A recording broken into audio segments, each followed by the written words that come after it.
बिलासपुर में बीते शुक्रवार को पूरा विधायक बंवर ठाकुर एवं उनके निजी सुरक्षाकर्मी पर घटित हुई गोलीकांड की घटना पर कांग्रेसी नेताओं ने जिला प्रशासन एवं पुलिस विभाग की कार्यप्रणाली पर सवाल उठाए हैं। यहां पर पत्रकारों को संबोधित करते हुए कांग्रेस के पूर्व प्रदेश महासचिव विकास ठाकुर ने कहा कि बंवर ठाकुर के साथ उन्होंने एम्स बिलासपुर में हो रहे भ्रष्टाचार पर धरना किया। इसके बाद 2 दिन बाद बंवर ठाकुर पर जानलेवा हमला हुआ। इस संयोग से कई सवाल खड़े हो रहे हैं। नमस्कार सर, मेरा नाम विशाल है।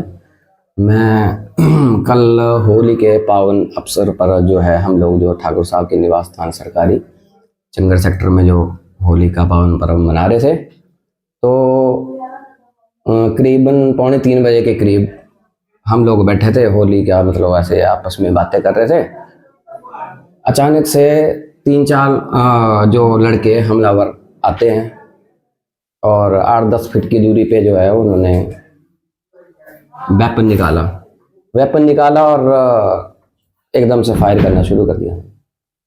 तो ठाकुर साहब मेरे बगल में बैठे थे, तो उनको बचाने के लिए वो भी खड़े हुए हैं। वो साथ में इनोवा गाड़ी खड़ी थी, जो उन्होंने उसके पीछे जो है ठाकुर साहब को मैंने थोड़ा धक्का देके मैंने कहा, ठाकुर साहब परे हो जाओ जल्दी से। बहुत सारी गोलियां चला रहे थे वो लोग। तो बचाव में मैं भी गाड़ी के पीछे भागा, तो मेरे पाँव के ऊपर जो है गोली लगी है।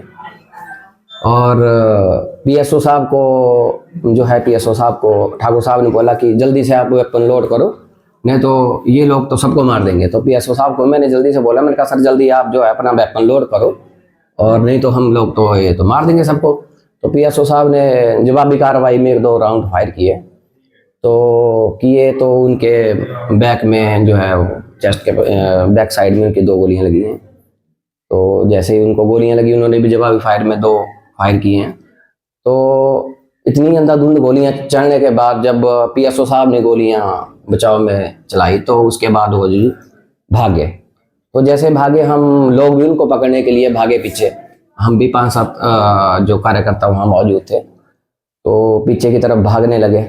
चंगर सेक्टर से जैसे वो नीचे सर्किट हाउस की तरफ भागे, तो हमने पकड़ने का प्रयास किया, तो उन्होंने फिर वेपन हमारी तरफ जो है 1-2 राउंड फायर कर दिया सर।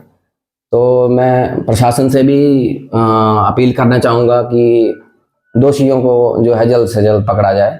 मैं अपने अब पत्रकार बंधुओं से निवेदन करना चाह रहा हूँ कि अभी देखो पीछे भी हाल में गोलीकांड हुआ था, तब भी प्रशासन ने कुछ नहीं किया।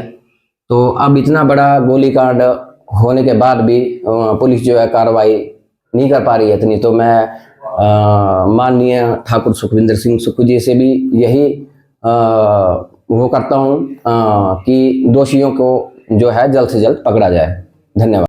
1983 से शिक्षा के क्षेत्र में अग्रणी silver bell senior secondary school Hiranagar Hamirpur पिछले 4 दशकों से शिक्षा जगत में एक अहम स्थान बनाए हुए हैं। श्रीमती शकुंतला निघाल के कुशल नेतृत्व में सिल्वर बेल्स की टीम द्वारा बच्चों को गुणात्मक शिक्षा प्रदान की जाती है, जिसमें बच्चों के सर्वांगीण विकास पर विशेष ध्यान दिया जाता है। I started the school in 1983 because there was a dire necessity for the English medium school that time.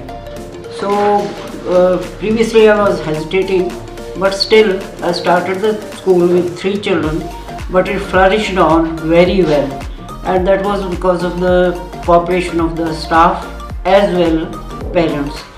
They did all the efforts to take the school up and flourish it very well, and we excelled in all the spheres, cultural activities, outdoor activities as well as the education activities. Super magnet group की सहभागिता से silver bell school में दी जाती है बच्चों को विभिन्न प्रतियोगी परीक्षाओं के लिए कोचिंग, और नौनिहालों के लिए अत्याधुनिक सुविधा से युक्त बाल वाटिका की सुविधा भी उपलब्ध है। बच्चों के लिए स्कूल द्वारा ट्रांसपोर्ट की सुविधा 15 किलोमीटर के दायरे में दी जा रही है। गौरवमयी अतीत से सुनहरे भविष्य के निर्माण के लिए प्रतिबद्ध सिल्वर बेल्स स्कूल में आज ही अपने बच्चे के लिए सीट बुक करवाएं।